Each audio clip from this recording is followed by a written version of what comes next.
Hola, ¿cómo estás? Me llamo Josh. Did you just have a stroke? No, that's Spanish. Oh, Spanish is too hard. It's not that hard. That's what she said.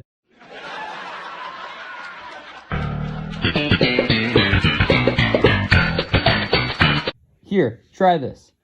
¿Dónde está el zapateria? What does that mean?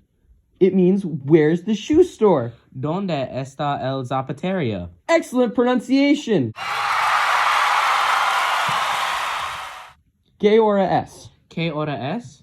What time is it? What time is it? It's time to learn about the 1900s. Ba-ba-ba, ba, ba-ba-ba-ba-ba, Bum, bum, ba-ba-ba, ba, ba-ba-ba-ba-ba, bum, bum.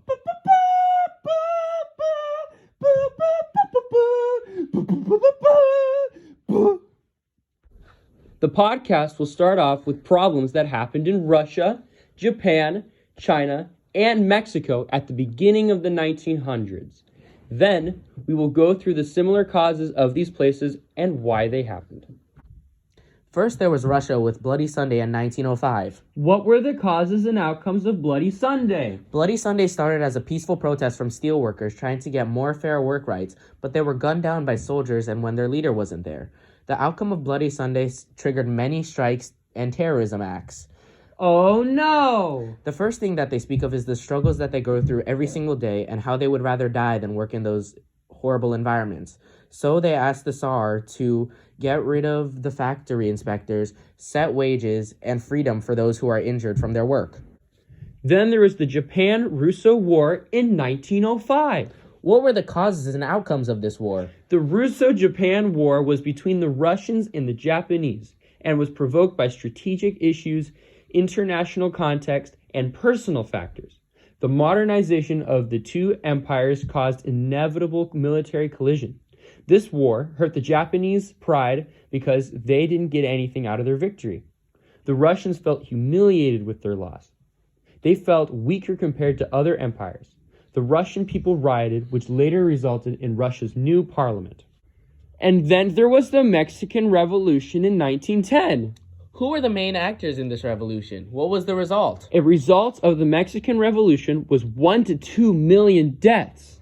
Some important figures in the revolution were Hernan Cortez, Ferdinand Maximilian of Habsburg, Benito Juarez, Porfirio Diaz, Francisco Madero, San Luis Potos, Pascual Orozco. Wow, those are a lot of people. Who were the most important, would you say?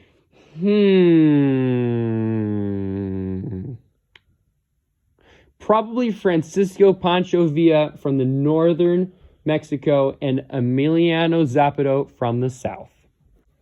Finally, there was the collapse of China in 1911. What factors led to the fall of the king? What or who replaced the king? The fall of the Qing was attributed to the two opium wars where they lost Hong Kong, they were forced to open their ports from an unfair treaty, and many foreign people inside of their country. They also lost a lot of wars that caused them to lose a lot of land and also loosen their rule over the population they were governing.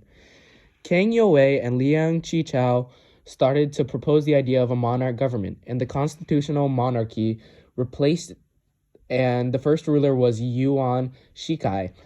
The period that they were going to live in was one of a lot of chaos, wars, and social unrest. There was a lot of corruption, civil strife, economic weakness, and foreign aggression. The Chinese government fell on 1916, and warlords finally seized power. Did revolutionary movements that broke out in Russia, China, and Mexico between the 1900s and 1911 share any particular causative factors? Si, senor. What might these causes have been?